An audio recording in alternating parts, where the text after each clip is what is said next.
Hey guys, welcome back. In this Blender video, we're going to model this cast iron wheel handle shape. We'll model this shape step by step, and we'll also see how to use modifiers to speed up the workflow. We'll be modeling only one small part. The rest will be copied using modifiers to make the process much faster. So now let's not waste any time, and let's jump right in. First, let's start by adding a circle. And over here, change the vertices to 48.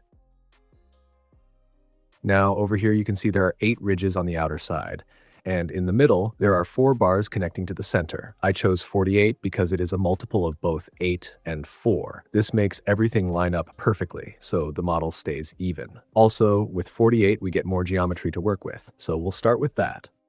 Now in edit mode, select the circle and extrude scale it inward like this. Now here, on these points, the ridges will be coming exactly on these vertices, and in between them, there are 5 vertices gap, which we have to curve. So now select these 2 vertices, keeping 5 vertices gap in between, then press Shift S and choose Cursor to Selected. This will bring the 3D cursor to the center of that point, and here, change the pivot point to 3D cursor.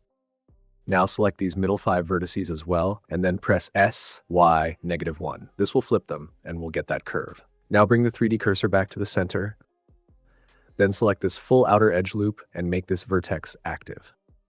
Now here, change the snapping type to vertex. Also enable active and also enable rotation and scale.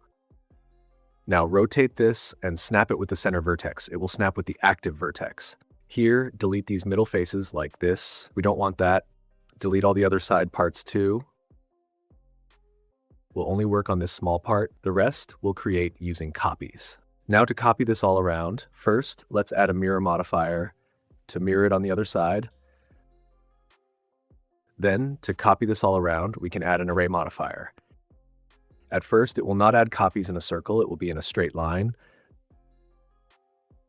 To make the copies go in a circle, here, choose circle, and now the copies are arranged in a circle. Here, we can adjust the number of copies how much we want.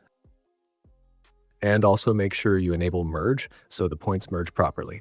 Now select this edge, make sure the 3D cursor is in the center and the pivot point is set to 3D cursor so it scales from there, and then extrude, scale it inward. Also extrude and scale these edge inward.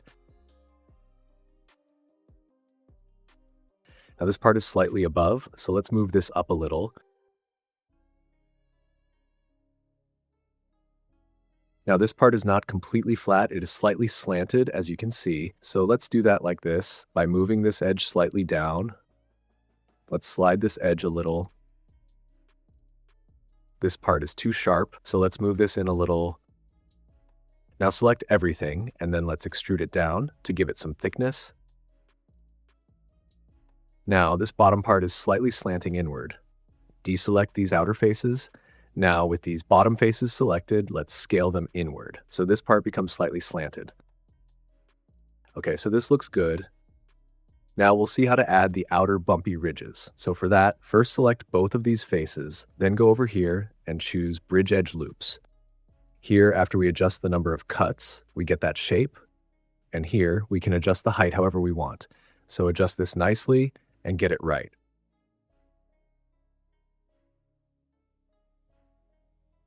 Over here, select these faces and delete them. We don't need them. This edge is not completely merging in the middle, so by selecting it, press SX0. This will flatten it from the 3D cursor, which is in the center. Now we'll do that middle circle part. So for that, let's add a cylinder. Then here, let's go with a 24 vertex cylinder. I'm using 24 because this part is smaller, so this keeps the density the same as the outer ring and makes the mesh look even.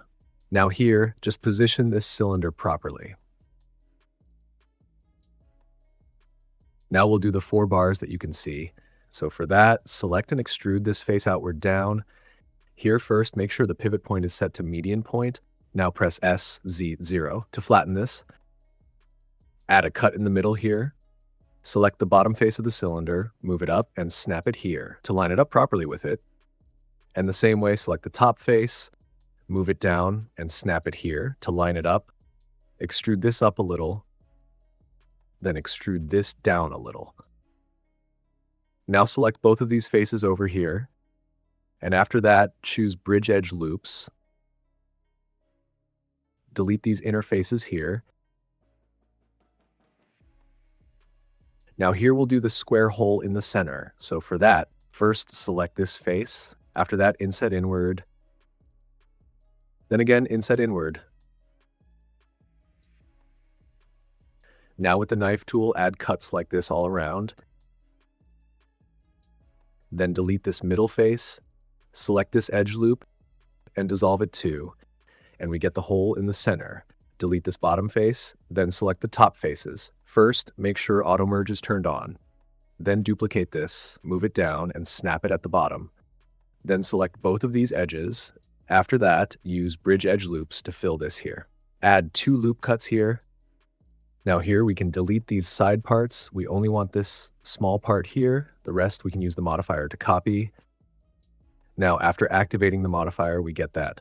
But over here in the middle, we want 4 copies, and on the outer side, we want 8 copies. So for that, what we'll do is delete these unnecessary faces here.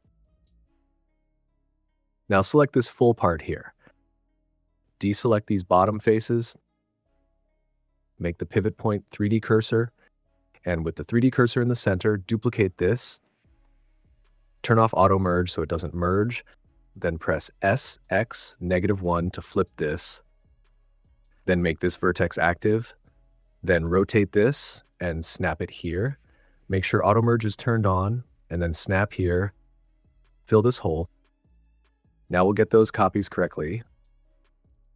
Here, we'll have to decrease the number of counts to get the right copies. Now we get that exact shape. Here, add a few loop cuts. Here also add cuts. Now let's bevel the sharp edges. So before that, first recalculate normals, then also apply scale so there are no problems. Now select any one sharp edge, then go over here and choose sharp edges. This will select all the sharp edges faster. Deselect this edge because that part will remain sharp due to the side cuts. If we bevel that like this, see what happens. Here set shape profile to 1, and then here choose arc.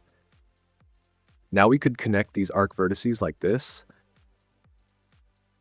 But now, after adding subdivision, you can see we get that weird pinching there, and that part becomes too sharp too, so we don't need it. So undo this, and deselect all these types of edges, everywhere. After selecting everything properly, bevel this. Now on this part, we don't want to keep this bevel completely sharp. We want it a little more rounded. But for the middle part, we want it to stay sharp. So let's deselect this middle part here. Deselect till around here. After that, bevel this. Now here, select all the sharp edges over here. After that, bevel them. And for this, make shape 1. Now, just connect these vertices like this. Then dissolve this middle edge. At the bottom also do the same.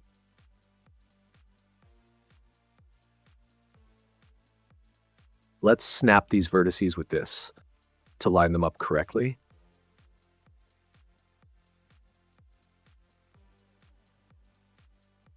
Now, this is good here. This part must also be sharp. So for that, do it like this. Add a cut over here. Then slide and merge this vertex here. In the middle, add a cut. And slide this vertex a little. At the bottom also do the same thing. Then dissolve this edge.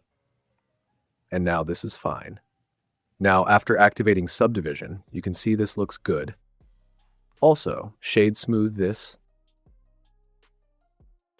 Now, on this part, we are getting some weird artifacts, as you can see.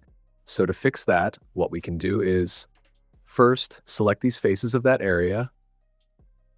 After that, duplicate them, and then separate by selection. Now go into that separated object, fill this hole, then here, just fix this geometry. Just align it and fix it like this.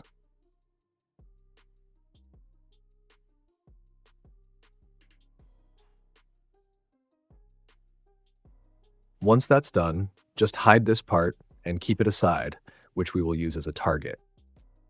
Now here again, select these area faces, go over to the Properties tab and create a new vertex group here. Then assign those faces there. Now let's add a Shrinkwrap modifier and make the Shrinkwrap target that duplicated part.